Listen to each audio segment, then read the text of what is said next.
نحمده ونستعينه ونؤمن به ونستغفره ونعوذ بالله من شرور أنفسنا من يهد الله فلا مضل له ومن يضلل فلا هادي له وأشهد أن لا إله إلا الله وأشهد أن محمدا عبده ورسوله أرسله بالحق بشيرا بين يدي الساعة من يطع الله تعالى ورسوله فقد رشد ومن يعصهما فإنه لا يضر إلا نفسه ولا يضر الله تعالى شيئا.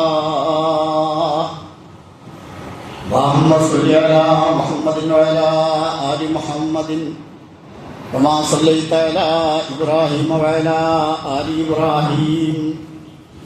اللهم بارك على محمد وعلى آل محمد كما باركت على إبراهيم وعلى آل إبراهيم إنك حميد مجيد.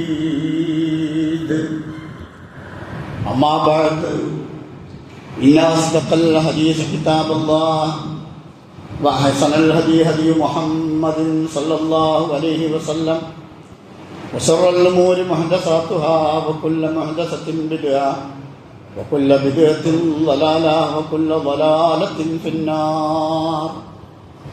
أيها الإخوان أوصيكم وإياي أولا بتقوى الله. يا أيها الذين آمنوا اتقوا الله حق تقاته ولا تموتن إلا وأنتم مسلمون. أعوذ بالله من الشيطان الرجيم. إنما يعمر مساجد الله من آمن بالله واليوم الآخر وأقام الصلاة وآتى الزكاة ولم يخش إلا الله فعسى أولئك أن يكونوا من المهتدين.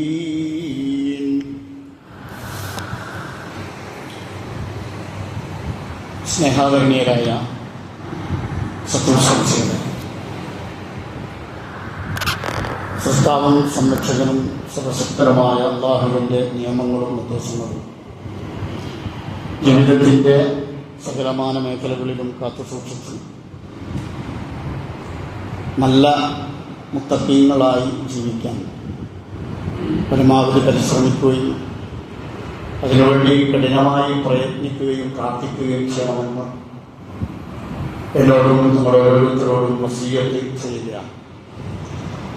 അല്ലാഹു സുബ്ഹാനഹു വ തആല നമ്മളെല്ലാവരെയും അവനിഷ്ടപ്പെടുന്ന യഥാർത്ഥ മുത്തഖീങ്ങളുടെ കൂട്ടത്തിൽ ഉൾപ്പെടുത്തി അനുഗ്രഹിക്കുമാറാകട്ടെ. മുസ്ലിം ഉമ്മത്ത്, ശിഷ്യ ഭാരതീയ മുസ്ലിങ്ങൾ ഇന്ന് വീണ്ടും അവരുടെ ഇടയിൽ ചില അങ്കലാപ്പുകളും ആശങ്കകളും ഉണ്ടാക്കിക്കൊണ്ടുള്ള പുതിയ നിയമ നിർമ്മാണവുമായി ബന്ധപ്പെട്ട് അഥവാ വഖഫ് ഭേദഗതി ബില്ലുമായി ബന്ധപ്പെട്ട ചർച്ചകൾ നമ്മുടെ സമൂഹത്തിൽ നിന്ന് വ്യാപകമായി നടന്നുകൊണ്ടിരിക്കുകയാണ്. ഈ സന്ദർഭത്തിൽ എന്താണ് വഖഫ്, അതിൻ്റെ രൂപവും ഭാവവും എന്താണ്, എന്തിനാണ് വഖഫ്, അതിൻ്റെ നിയമവ്യവസ്ഥകൾ എന്തൊക്കെയാണ് എന്നിത്യാദി വിഷയങ്ങളൊക്കെ ജീവിക്കുന്ന സമൂഹം എന്നുള്ള നിലയിൽ ശിക്ഷ നമ്മുടെ പ്രധാനപ്പെട്ട ഒരു കർമ്മം എന്നുള്ള രൂപത്തിൽ മനസ്സിലാക്കലും പഠിക്കലും അനിവാര്യമായതുകൊണ്ട് അതുമായി ബന്ധപ്പെട്ട ഏതാനും ചില വിഷയങ്ങൾ സംക്ഷിപ്തമായി നിങ്ങളുടെ ശ്രദ്ധയിൽപ്പെടുത്താനാണ് ഇൻഷാ അല്ലാഹ് ഇന്നത്തെ ഖുതുബയിലൂടെ ഉദ്ദേശിക്കുന്നത്. ഒന്നാമതായി എന്താണ് വഖഫ് എന്ന് നമ്മൾ അറിയണം. വഖഫ് എന്ന് പറയുന്ന സമ്പ്രദായം ഇസ്ലാമിക ചരിത്രത്തിൽ വ്യാപകമായി ഉണ്ടായതും ഇസ്ലാമിക സമൂഹത്തിൽ ഒരുപാട് നേട്ടങ്ങളും നന്മകളും ഉണ്ടായതുമായ ഒരു ആരാധന അല്ലെങ്കിൽ ഒരു ദാന കർമ്മമാണ്. അപ്പോൾ അത് കുറച്ച് കുറഞ്ഞു വരുന്നുണ്ട് എന്നതാണ് പ്രശ്നം.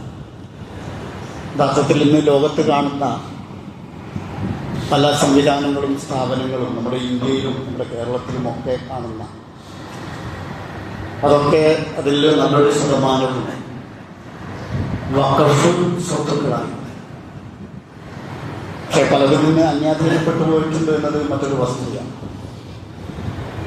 അപ്പം വഖഫ് എന്ന് പറയുന്നത് പ്രോത്സാഹിപ്പിക്കപ്പെടേണ്ടത് മുസ്ലിങ്ങളുടെ ഇടയിൽ ഇനിയും അത് അനുസ്യൂതം തുടരേണ്ടതുമായ ഒരു നല്ല സൽക്കർമ്മമാണ്.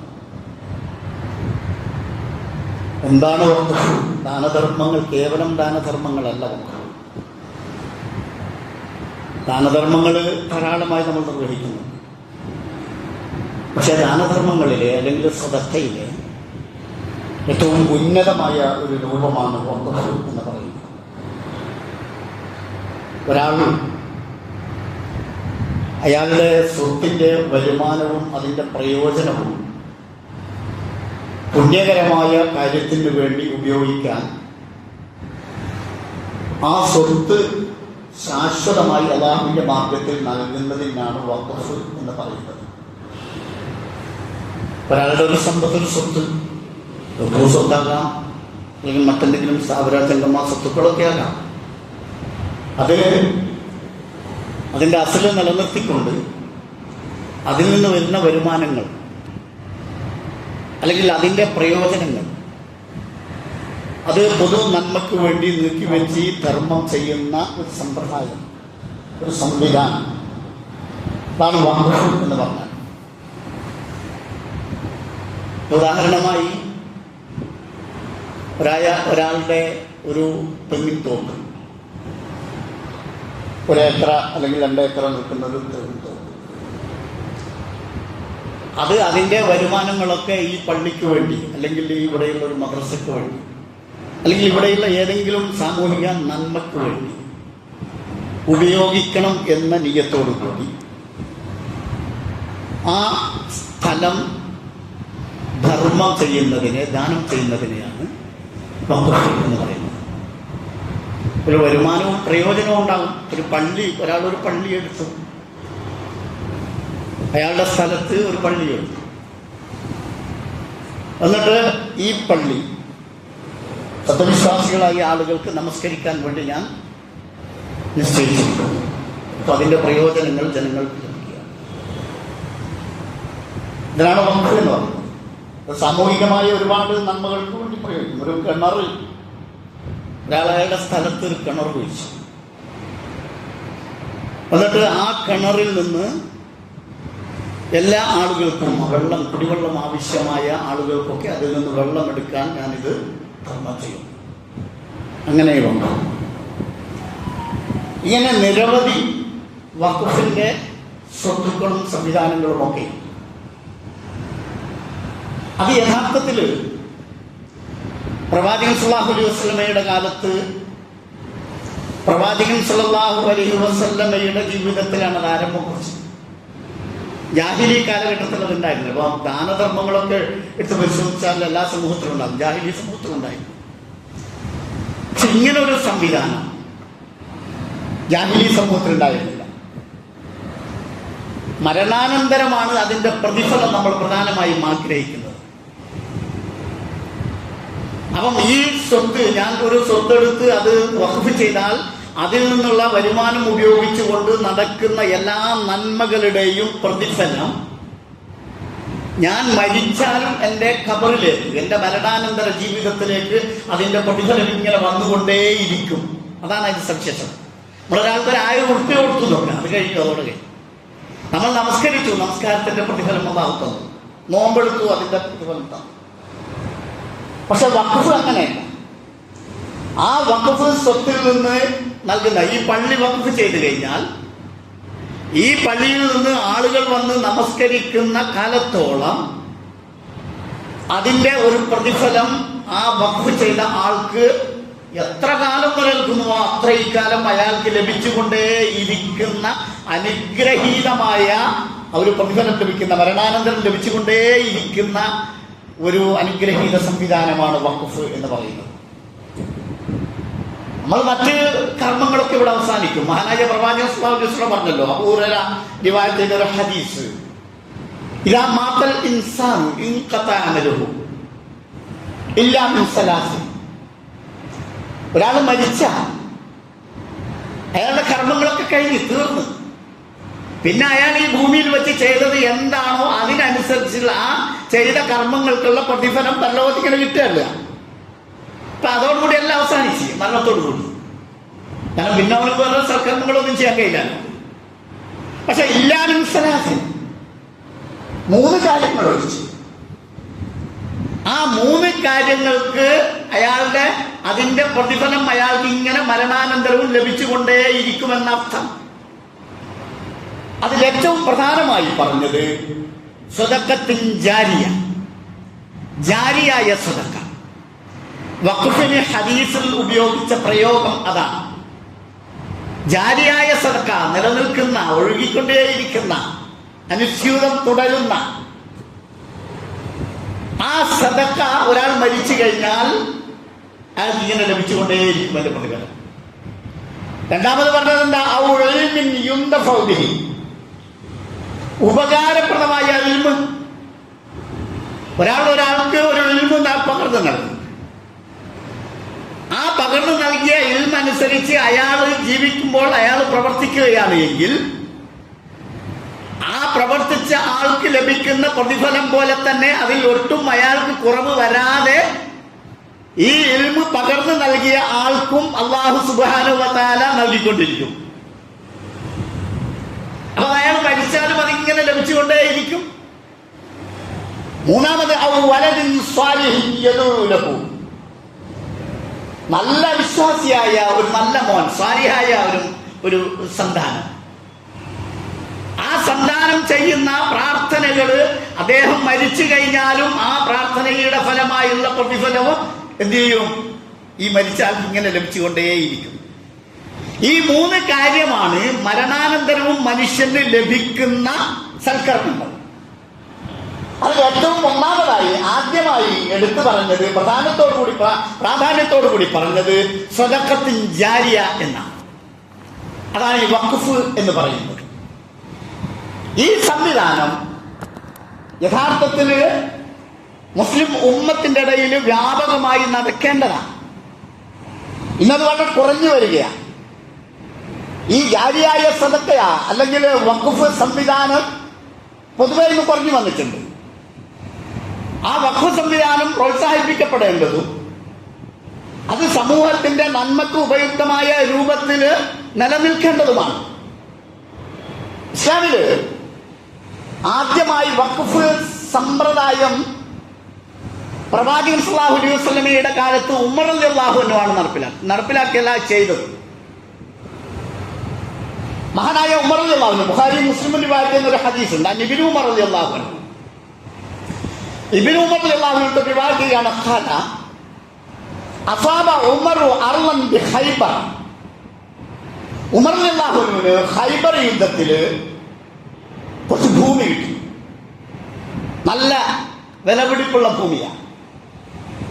فأتى النبي صلى الله عليه وسلم يستأمره فيها فقال يا رسول الله إني أصبت أرضا بخيبر لم أصب مالا قط هو أنفس لي منه فما تأمرني به. പ്രവാചകരെ, ഖൈബറിൽ എനിക്കൊരു ഭൂമി ലഭിച്ചിട്ടുണ്ട്. ആ ഭൂമിയേക്കാൾ വിലപിടിപ്പുള്ള മറ്റൊരു സമ്പത്തും എനിക്കുണ്ടായിട്ടില്ല. ഈ നിലവിലുള്ള എന്റെ സമ്പത്തിൽ ഏറ്റവും വിലപിടിപ്പുള്ള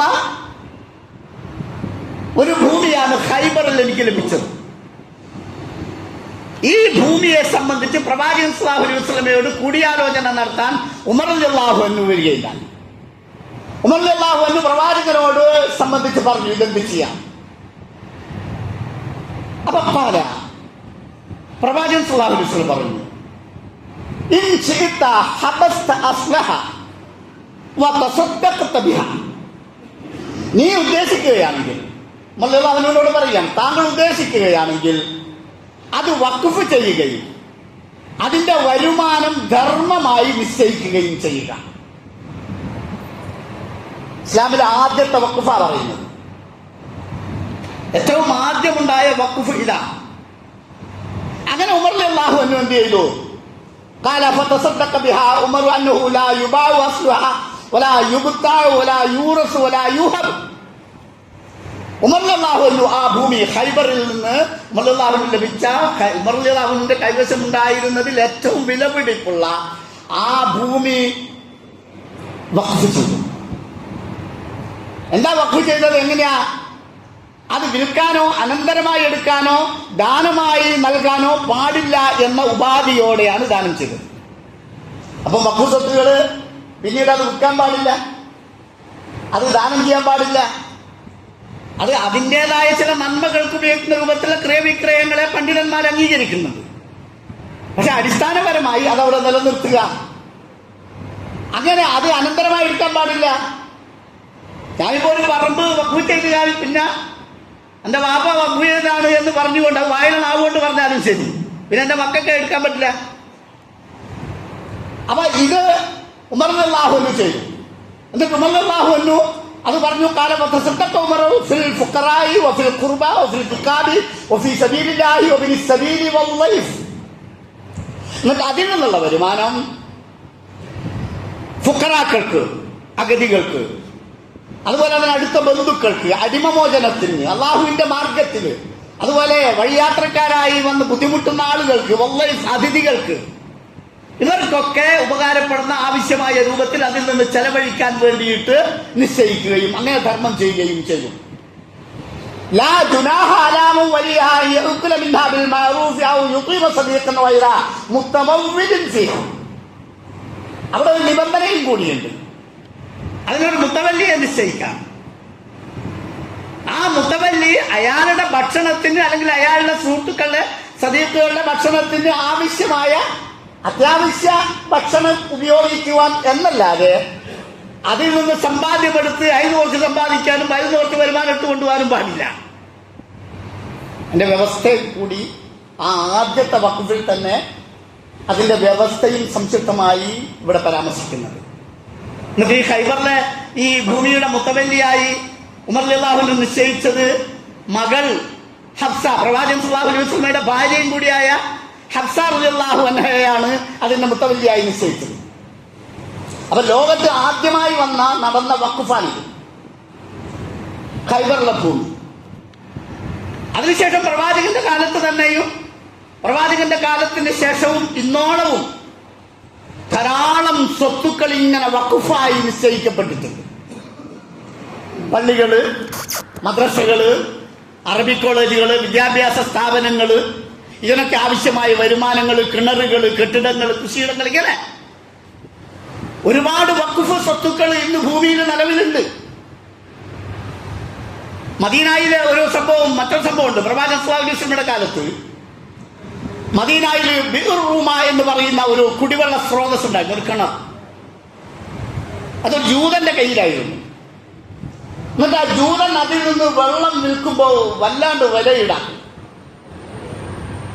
മനസ്സിലാക്കിയത്തോളം ഒരു പാത്രം വെള്ളത്തിന് ഒരു മുദ്ദൊക്കെ അയാൾ ഈടാക്കുമെന്ന. അങ്ങനെ ഇതൊരു ബുദ്ധിമുട്ടാണല്ലോ. അപ്പൊ പ്രവാചകൻ സല്ലല്ലാഹു അലൈഹി വസല്ലമ അവിടെ ചോദിച്ചു, ഈ ബിർ റൂമ ഇത് വാങ്ങി ദാനം ചെയ്തുകൊണ്ട് സ്വർഗത്തിലേക്ക് പോകാൻ ആരാ ഉള്ളത്? അങ്ങനെയാണ് ഹദീസിന്റെ ആശയം. അങ്ങനെ ഉസ്മാൻ റളിയല്ലാഹു അൻഹു ആണ് അത് 35,000 ദിർഹമിന് അന്ന് ആ ജൂതനോട് വാങ്ങിയിട്ട് അതിൽ നിന്ന് വെള്ളമെടുക്കുവാൻ വേണ്ടി അത് ധർമ്മം ചെയ്തു, വഖഫ് ചെയ്തു. ഉസ്മാൻ റളിയല്ലാഹു അൻഹു എന്ത് ചെയ്തിട്ടുണ്ട്? അതിൽ നിന്ന് വെള്ളം എടുത്തിട്ടുണ്ട്. അപ്പൊ അങ്ങനെ നബി സല്ലല്ലാഹു അലൈഹി വസല്ലമയുടെ കാലത്ത് ഒരുപാട് വഖഫുകൾ ഉണ്ടായിട്ടുണ്ട്. ബിർ ഉസ്മാനായി പിന്നീട് അത് മാറി. മഹാനായ അബൂ തൽഹ റളിയല്ലാഹു അൻഹു മദീനയിലെ അൻസാരി സഹാബികളിലെ വലിയ സമ്പന്നന്മാരിൽ ഒരാളായിരുന്നു. അബൂ തൽഹ റളിയല്ലാഹു അൻഹുവിന്റെ ജീവിതത്തിൽ ഒരു സംഭവമുണ്ട്. വിശുദ്ധ ഖുർആനിലെ സൂറത്ത് ആലു ഇമ്രാനിലെ 92-ാമത്തെ വചനം, ലൻ തനാലുൽ ബിർറ ഹത്താ തുൻഫിഖൂ മിമ്മാ തുഹിബ്ബൂന വമാ തുൻഫിഖൂ മിൻ ശൈഇൻ ഫഇന്നല്ലാഹ ബിഹി അലീം.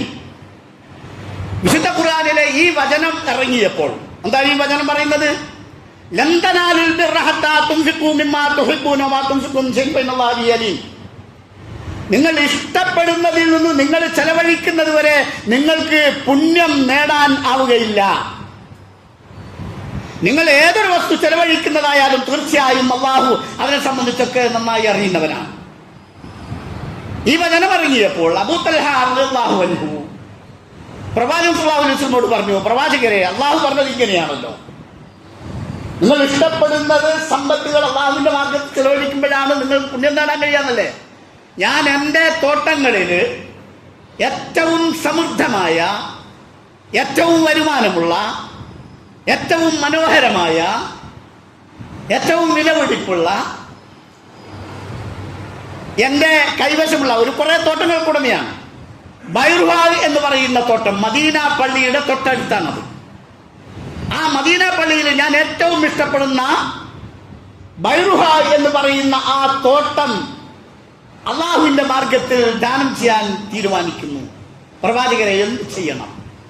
പ്രവാചകൻ അതിനൊക്കെ വെച്ചോട്ടു തങ്ങളുടെ അടുത്ത കുടുംബക്കാർക്കൊക്കെ വേണ്ടിയിട്ട് അതിന്റെ വരുമാനം എടുക്കാൻ വേണ്ടിയിട്ട് ധർമ്മം ചെയ്യാൻ വേണ്ടി പറഞ്ഞു. മദീന പള്ളിയുടെ തൊട്ടടുത്തുള്ള വളരെ മനോഹരമായ ഒരു തോട്ടത്തിന്റെ കഥയാണ് മഹാനായ പ്രവാചകന്റെ പ്രഗത്ഭനായ സ്വഹാബി അബൂ തൽഹ റളിയല്ലാഹു അൻഹു നടത്തിയത്. ഞാനിങ്ങനെ ചരിത്രം പറഞ്ഞു പോവുകയല്ല.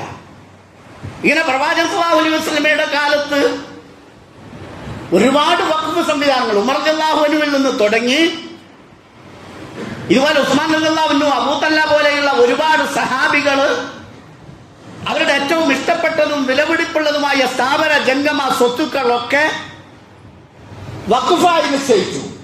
അതിങ്ങനെ തുടർന്നു വന്നു. ഇസ്ലാമിക ഭരണകൂടങ്ങളുള്ള ഉസ്മാനിയ ഖലീഫയുടെ ഖിലാഫത്തിന്റെ കാലത്തൊക്കെ വ്യാപകമായ രൂപത്തിൽ ഈ വഖഫ് സമ്പ്രദായം ഉണ്ടാവുകയും ലോകത്ത് പല വലിയ വലിയ സ്ഥാപനങ്ങൾ വരെ ഉണ്ടായി. ലോകത്ത്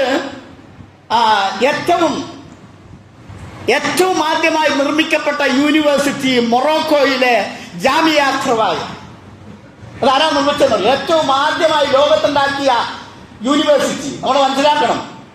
നമ്മൾ വിചാരിക്കുന്ന യൂണിവേഴ്സിറ്റിയും വിദ്യാഭ്യാസവും ഉന്നത പഠനവും ഒക്കെ വേറെ ആരും ഉണ്ടായിക്കൊണ്ടുവന്നാണ്. അല്ല, മൊറോക്കോയിലെ ഒരു മുസ്ലിം വനിതയാണ് അവർക്ക് കിട്ടിയ അനന്തര സ്വത്തുക്കൾ മുഴുവൻ ഉപയോഗിച്ചുകൊണ്ട്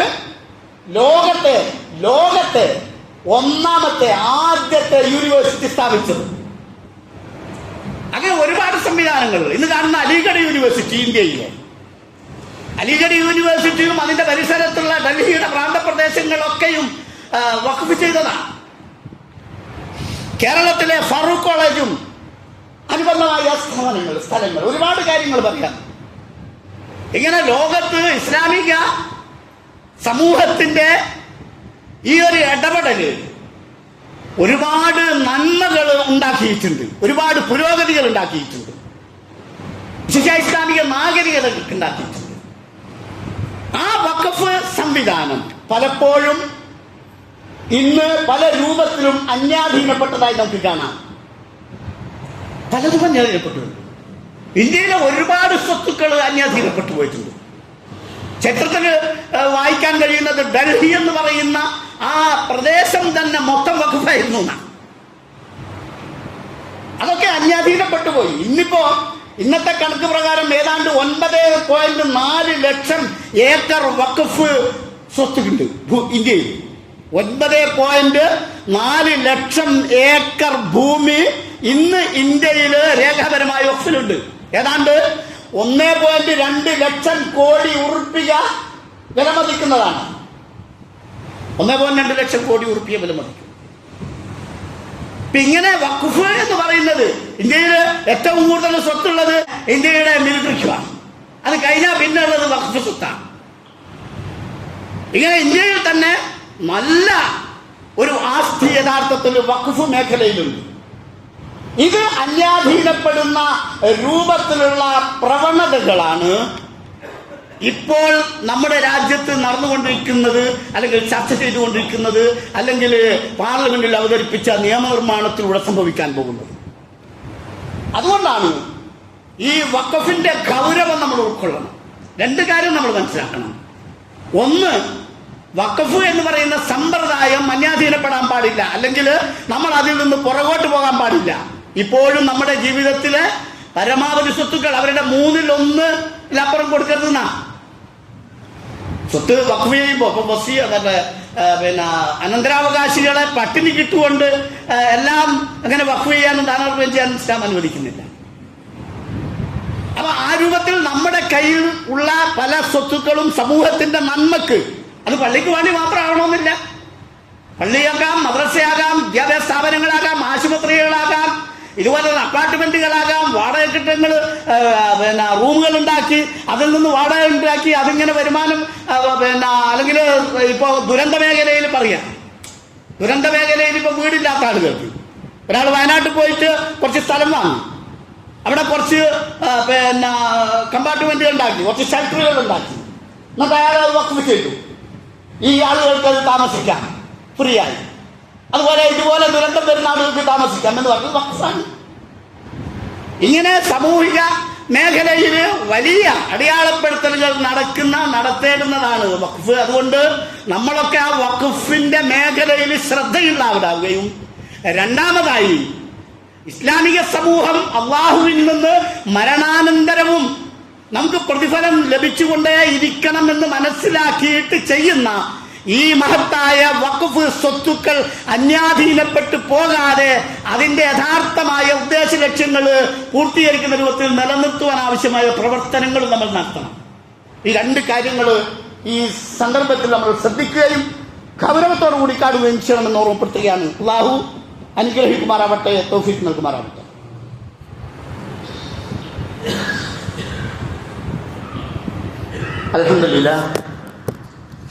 അൽഹംദുലില്ലാഹി റബ്ബിൽ ആലമീൻ വസ്സലാത്തു വസ്സലാമു അലാ റസൂലിഹിൽ അമീൻ വഅലാ ആലിഹി വഅസ്ഹാബിഹി അജ്മഈൻ.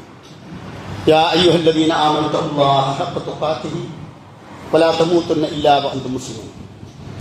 സഹോദരന്മാരെ, സഹോദരികളെ, ഒരിക്കൽ കൂടി അല്ലാഹുവിനെ സൂക്ഷിച്ച് നല്ല മുത്തഖീങ്ങളായി കഴിയണമെന്ന് ഞാൻ മനസ്സിലാക്കുകയും നിങ്ങളെ ഓർമ്മപ്പെടുത്തുകയും ചെയ്തു. ഞാൻ ഓതിവെച്ച ആയത്ത്, അതിൻ്റെ വിശദീകരണവും കൂടി നിങ്ങളുടെ ശ്രദ്ധയിൽപ്പെടുത്തി നമുക്ക് അവസാനിപ്പിക്കാം. സൂറത്തുൽ തൗബയിൽ അല്ലാഹു സുബ്ഹാനഹു വ തആല പറയുകയാണ്, ഇന്നമാ യഅ്മുറു മസാജിദല്ലാഹി മൻ ആമന ബില്ലാഹി വൽ യൗമിൽ ആഖിർ വഅഖാമ സ്സലാത്ത വആത സ്സകാത്ത വലം യഖ്ശ ഇല്ലല്ലാഹ് ഫഅസാ ഉലൈക അൻ യകൂനു മിനൽ മുഹ്തദീൻ. ഇന്നമാ യഅ്മുറു മസാജിദല്ലാഹ്, അള്ളാഹുവിന്റെ പള്ളികൾ പരിപാലിക്കേണ്ടത് ആരൊക്കെയാ? അള്ളാഹുവിന്റെ പള്ളികൾ പരിപാലിക്കുന്നത് മൻ ആമന ബില്ലാഹ്. ഖുർആൻ വളരെ കൃത്യമായത് നമുക്ക് പറഞ്ഞു തന്നിട്ടുണ്ട്, ഒരു വിശദീകരണം ആവശ്യമില്ല. മൻ ആമന ബില്ലാഹി വൽ യൗമിൽ ആഖിരി വഅഖാമ സ്സലാത്ത വആത സ്സകാത്ത വലം യഖ്ശ ഇല്ലല്ലാഹ്. ഇവരാണ് അള്ളാഹുവിന്റെ പള്ളികൾ പരിപാലിക്കുന്നത്. അള്ളാഹുവിലും അന്ത്യദിനത്തിലും വിശ്വസിക്കുന്നവർ, നമസ്കാരം നിലനിർത്തുന്നവർ, സകാത്ത് കൊടുത്തുവിടുന്നവർ, വലം യഖ്ശ ഇല്ലല്ലാഹ്, അള്ളാഹുവിനെ മാത്രം ഭയപ്പെട്ട് കഴിയുന്ന ആളുകൾ. ഇവരാണ് അള്ളാഹുവിന്റെ പള്ളികൾ, അള്ളാഹുവിന്റെ ഭവനങ്ങൾ പരിപാലിക്കേണ്ടത്, നോക്കി നടത്തേണ്ടത്. നിസ്കരിക്കാത്ത എങ്ങായികളൊന്ന് പള്ളി നോക്കണ്ടെന്നത്. അതാ സക്കാത്തും മറ്റ് ഇസ്ലാമിന്റെ പുണ്യകർമ്മങ്ങൾ ഇതൊന്നും നിർവഹിക്കാത്തവരും അള്ളാഹു അല്ലാത്തവരും മറ്റേതര ശക്തികളൊക്കെ ഭയന്ന് ആരാധിച്ച് ചെയ്യുന്ന ആളുകൾ അവരൊന്നല്ല, അള്ളാഹുവിന്റെ ഭവനം നോക്കുന്നത്.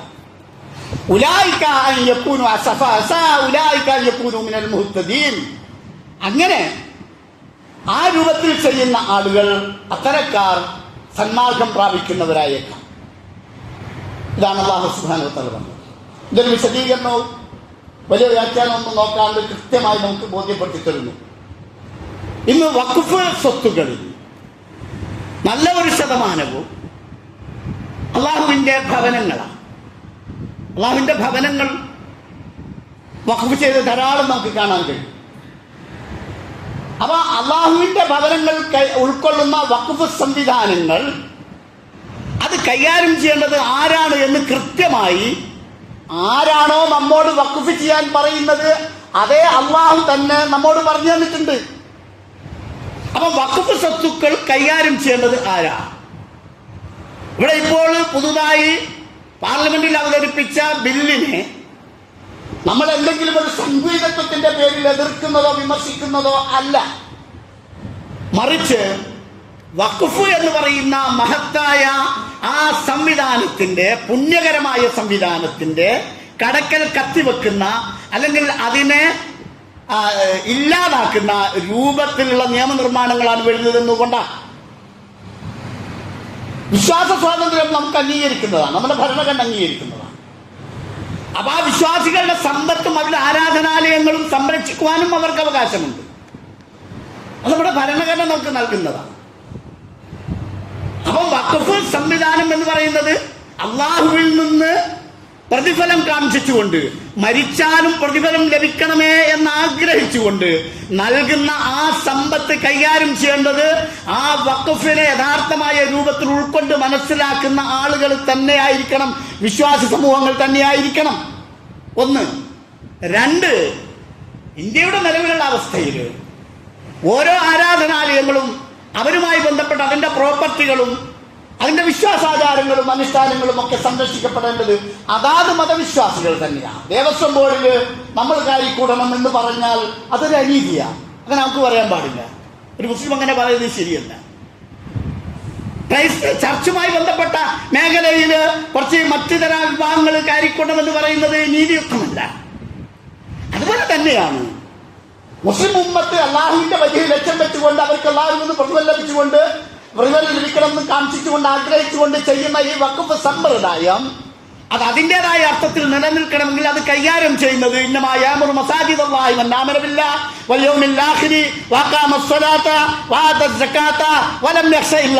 ഈ നിബന്ധനകളുള്ളവരായിരിക്കണമെന്ന് നമുക്കുണ്ട്.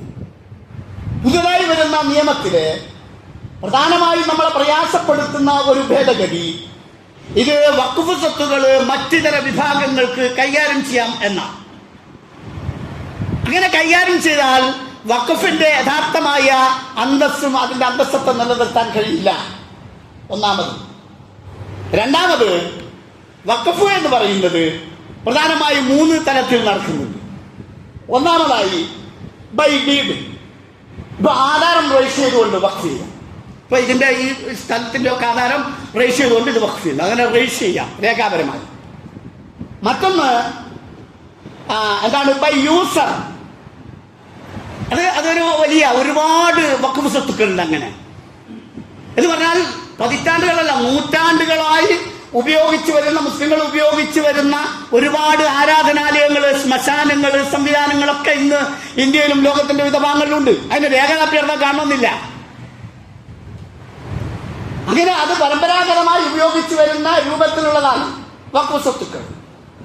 അതുപോലെ തന്നെ ബൈ ഓറൽ, വാക്കാൽ വഖഫ് ചെയ്യാതെ. വാക്കാൽ ഞാനിത് വഖഫ് ചെയ്തിരിക്കുന്നു, അള്ളാന്റെ അടുത്ത് രേഖയും ഇതൊന്നും വേണ്ടില്ല. അപ്പൊ അങ്ങനെ വാക്കാൽ വഖഫ് ചെയ്ത ഒരുപാട് പ്രോപ്പർട്ടികളുണ്ട്. ഇവിടെ ഈ നിയമം പാസ്സാകുമ്പോൾ സ്വാഭാവികമായും ഇന്ന് നിലവിലുള്ള വഖഫുകളില് ബൈ ഡീഡ് എന്ന് പറയുന്ന ആ ഒരു ഇതൊഴിച്ച് മറ്റ് 2 മേഖലകളിലും ചെയ്യപ്പെട്ട സ്വത്തുക്കള് നമ്മിൽ നിന്ന് അന്യാധീനപ്പെടും. അത് അന്യാധീനപ്പെടുന്നത് കൊണ്ടാണ് ഈ ഭേദഗതിയെ നമ്മൾ എതിർക്കേണ്ടി വരുന്നത്. അതുപോലെ തന്നെ വഖഫിന് വഖഫ് ബോർഡുകൾ കൈകാര്യം ചെയ്യുന്നു. ഈ പറഞ്ഞ രൂപത്തിൽ എന്ന്